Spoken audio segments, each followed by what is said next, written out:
In today's video, we're going to discuss the nasty head slash from Radko Gudas on Matthieu Perreault in last night's Flyers Jets game. And that's coming up next.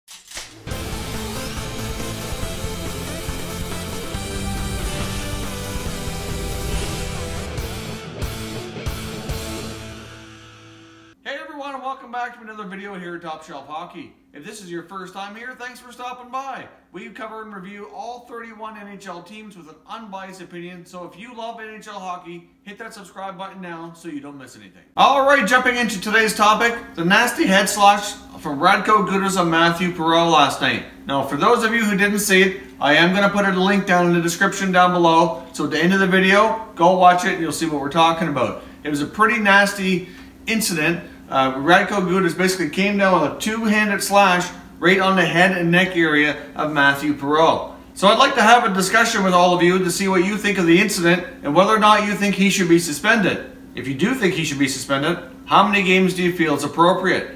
Now, this is not the first time something like this has happened to Mr. Gudas. He's obviously a repeat offender. This is the 6th time in his NHL career that he was either assessed a match penalty or game misconduct. He's the last time he was suspended, he got 6 games. This guy clearly hasn't learned from being reckless in the past, and I'm not sure what you guys all think. Personally, my take, I think he should be suspended, and I think it should be double digits. I think based on his past history, the number of times he's been suspended, obviously he hasn't learned from it. I think he should be given anywhere from 8 to 10 games, and I think based on their prior suspensions on this player for other similar type incidents, I think that would be most appropriate. But let me know down in the comments, what do you think? Do you think he should be suspended? So give me a yes or no, and if you think it's yes, what do you think is appropriate for the number of games? In my opinion, this is something that the NHL has worked pretty hard at to try to get this stuff out of the league. You know, these types of incidents, there's no good explanation for them. You know, he can say all he wants, that he didn't have good control of a stick or it was an accident, whatever. When you watch the clip, if you haven't seen it, I think you'll probably agree with me. In my opinion, he came down pretty hard, two-handed. I think he did it on purpose. That's my take. Let me know what yours is in the comments. But I think he did it on purpose. I think this guy clearly is reckless. He's got a bad temper. I'm not sure what it is, what sets him off up there. But clearly he's made some bad choices before. He's still making them now. And I think this is the type of thing that the NHL needs to get cleaned up and get out of the game. There's no room for it. It's complete garbage in my opinion. And they need to do something stern to help this player correct his actions. Or at some point in time, they just need to get rid of players like this altogether.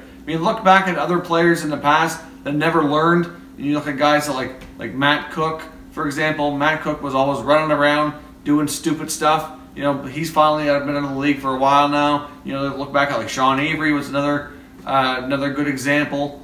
You know, another good example of a player who used to be reckless on the ice and make all kinds of bad choices was Rafi Torres as well. Like these guys, there's just no room for this in the game. There's no need for anybody to be out there being a headhunter or doing completely inexcusable actions with their stick like this. The other action that kind of reminds me of way back is when Donald Brashear got a stick over the head as well. I mean, like there's no need for this stuff in the game. I think it's completely ludicrous. It should not be tolerated at all. So I think they should really do a firm suspension here, 8 to 10 games, and hopefully he'll finally learn from his actions. So again, watch the clip in the description if you haven't seen the play. Leave me some comments down below as to what you think should happen to him. Thanks very much for watching this video. If you're new to the channel, hit that subscribe button in the middle of your screen so you can keep watching Top Shelf Hockey.